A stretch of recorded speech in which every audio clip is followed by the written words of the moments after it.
ভাতা পাবো, এটা কোনোভাবেই মেনে নেওয়া যায় না। স্বাধীন বাংলাদেশে আমাদের প্রধান উপদেষ্টা একজন শিক্ষক, স্বাধীন বাংলাদেশে আমাদের একজন আইন উপদেষ্টা, ঢাকা বিশ্ববিদ্যালয়ের অহংকার সমনেতা আসিফ নজরুল স্যার একজন শিক্ষা এবং আইন উপদেষ্টা।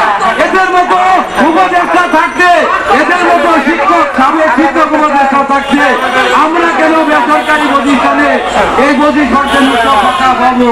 আমরা অতি দ্রুত এদের হাত দিয়ে বেসরকারি এনজিও মুক্ত স্কুল, কলেজ, মাদ্রাসা এবং কারিগরি শিক্ষা প্রতিষ্ঠান একযুগে জাতীয়করণ চাই।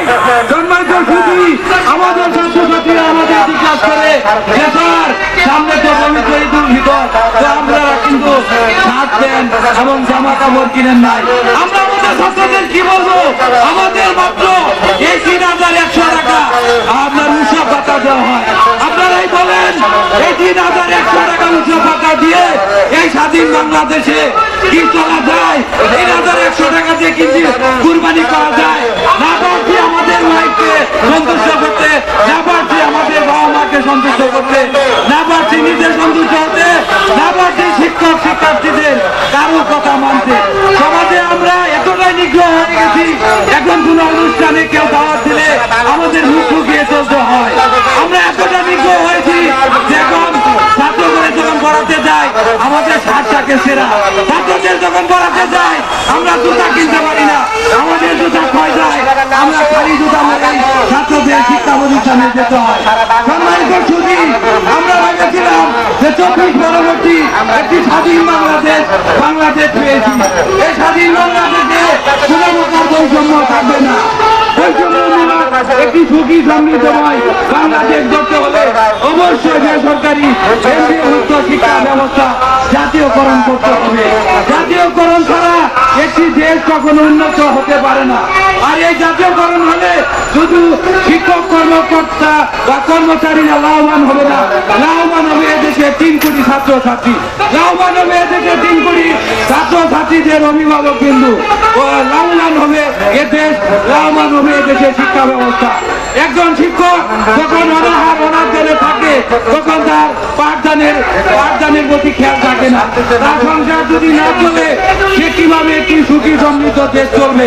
আজকে দুঃখ ভরা কান্তে আমাদের বলতে হয় আমাদের ঈদ যায় কেমনে, রোজা যায় কেমনে, আমাদের দিন যায় কেমনে, স্বয়ং আমরা ছাড়া আর কেউ বলতে পারে না।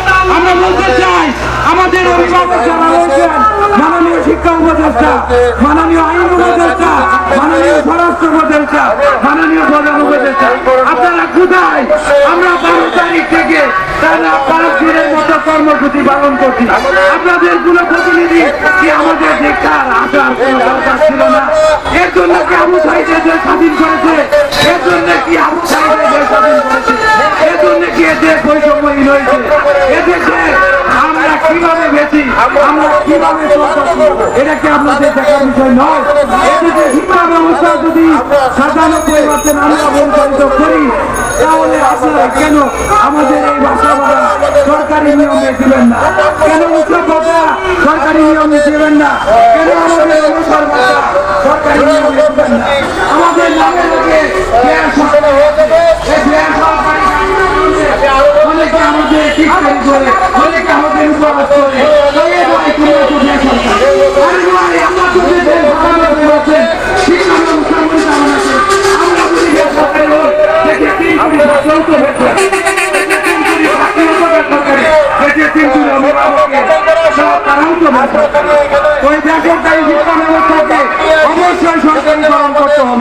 সরকারিকরণ ছাড়া একটি সুখী সমৃদ্ধ এবং বৈষম্যহীন দেশ আমরা পাবো।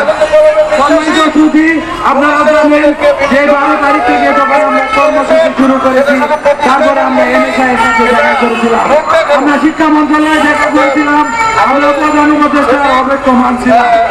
সামনে আমরা আরো মিটিং বা আরো দেখা করার জন্য চেষ্টা করবো। এবং আমাদের এখানে যারা উপস্থিত সাংবাদিক ভাইরা রয়েছেন তারাও জানেন, এমনকি তারা আমাদের দীর্ঘ ৫ দিন আমাদের সংবাদ কাজ করেছেন। এদের সংবাদ সংগ্রহ করার কারণে জাতীয় প্রেস ক্লাবের অধীনস্থ সকল প্রিন্ট মিডিয়া, নিউজ মিডিয়া এবং সকল মিডিয়া এবং ইউটিউব এবং বিভিন্ন পেজ চ্যানেলকে ধন্যবাদ জানাই।